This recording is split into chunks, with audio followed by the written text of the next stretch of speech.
Hello everyone, my name is Sam Ziemann and I will be talking about the functional perspective on group decision making, theorized by Randy Hirakawa and Dennis Goran.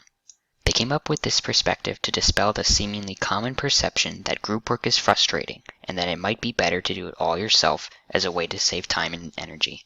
I'm sure we as college students have all felt that way once or twice before. Hirakawa and Goran suggest that group interaction is a great way to solve a common problem, though they make the important distinction that they assume the group members care about the issue, are reasonably intelligent, and are facing a difficult task that requires for more than simple thinking. Hirakawa says that they should bring quality solutions, and Goran says those solutions should be appropriate. The functional perspective describes and predicts task group performance when 4 communication functions are fulfilled, which they use the analogy of a biological system to depict. Like how a living organism must respirate, digest, circulate, and eliminate waste, Hirakawa and Goran say problem analysis, goal setting, identification of alternatives, and evaluation of the positive and negative characteristics of each alternative are requirements for a positive group decision-making outcome. Let's go into more detail about each of those requirements now. The first one is analysis of the problem. As common sense as it may seem, groups should first understand that a problem even exists in the first place. Or as Hirakawa puts it, the clearest example of faulty analysis is the failure to recognize a potential problem when one really exists. After that is addressed, they still need to determine the nature, extent, and cause or causes of the problem they face. To continue with the college group assignment example, let's pretend you're in a communications class and need to create a project that adequately shows you understand a certain theory with a small group. Prior to jumping right into creating the project, your team would first need to answer some questions about the project. What is the purpose of the project? What are the requirements? Surely if it asks for a specific font, style, or medium to be presented in, your group should consider those first. The second function is goal setting, which is establishing criteria by which to judge proposed solutions and be clear what the group is trying to accomplish. Hirakawa and Goran suggest that by doing this, it minimally sets what is considered acceptable, and that if it is not done, the final decision will be driven by power or passion rather than reasoning. For the communications group project, you might ask questions like, what kind of presentation will we do? How long will it be in terms of time if it's a video, or length and number of pages if it's a document? Perhaps you'll wonder, how should the work be split up? All working together on everything, or will you split it up so some work on one part while others do another? The more fleshed out a group's goals are, the better quality solutions will be made. The third function is identifying alternative solutions. In general, the more alternatives the better, so that there is a multitude of ones to consider and ultimately choose from. It is also important because oftentimes going with the first thought of option isn't the best and may not incorporate everyone's input, again leading to power and passion to take over rather than reasoning. For the group project, there could be a whole bunch of alternatives to think about. For example, the format. Would you want it to be a video versus a paper versus a slide presentation versus a live speech, etc.? And you could also think about the order of who will speak, if at all, who will do the research, who will turn it in, etc. The more critical thinking of possible alternatives done, the more likely it will lead to an acceptable and quality answer. The fourth and final function is evaluating the positive and negative characteristics of each alternative proposed.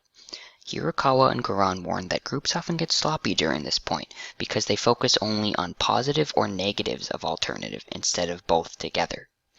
By doing that, groups can effectively weigh the costs and benefits of each and come to a decision on what is the best choice to make. For the group project, what are the benefits of having it be a PowerPoint slide presentation? What about the negatives? Depending on what the group comes up with for those kinds of considerations on all of the alternatives they proposed, then they can see which ones come out on top as having the most benefits and the least costs. Discussion of all 4 of those functions are essential to come up with appropriate and quality solution. Although they are laid out in the order described, it is important to note that the order of which a group does those functions does not matter. As long as all 4 are adequately dealt with, it can lead to a successful, high-quality solution. That being said, there is a common path that many groups take that has proven to be effective at solving especially difficult problems. That being starting with problem analysis, then dealing with goal setting and identifying alternatives together at the same time, and ending with evaluating the positive and negative characteristics of each alternative proposed. While Hirokawa and Goran originally thought that no function is more important than another, they later researched and found that evaluation of alternatives was by far the most crucial in deciding whether a quality decision was made or not. Based on this, they have suggested that that function could be split into two, one focusing solely on positives and the other focusing solely on negatives of each alternative. Obviously, for groups to make effective decisions, they must communicate.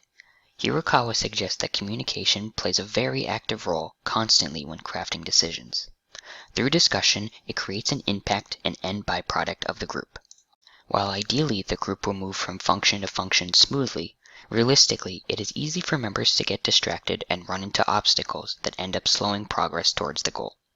These include ignorance of the issue, faulty facts, misguided assumptions, sloppy evaluation of options, illogical inferences, disregard for procedural norms, and undue influence by particularly powerful members, according to Hirokawa and Goran. Even though communication causes these strayaways, communication can also bring the group back together. They identify three types of communication in decision-making groups. The first is promotive, which is communication that moves the group along the path by calling attention to the four functions. The second is disruptive, which is communication that diverts or stops group members' ability to achieve the four functions. Finally is counteractive, which is communication that members use to get the group back on track. They suggest that most comments made are actually disruptive, so when progress is made, it is often due to counteractive communication by one member trying to get everyone to focus again. To use this information and become a better group member, we can start with a little humility about our own opinions. Thinking we know what is best and resisting other ideas is a surefire way to impede progress.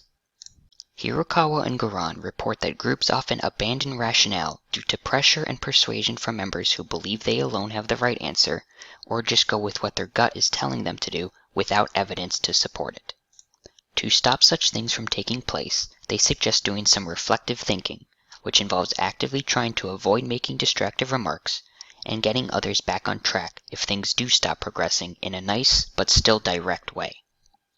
As a final note, some critics and even Hirokawa and Goran themselves address that the theory is irrelevant and not useful in most real-life group settings, only really benefiting groups when they are specifically addressing questions of policy. That being said, when it is applicable, it has shown to help groups make more acceptable and better quality solutions. And here are my sources, which is just the book for information and Google Images for the images used in the slides. Thank you so much for listening.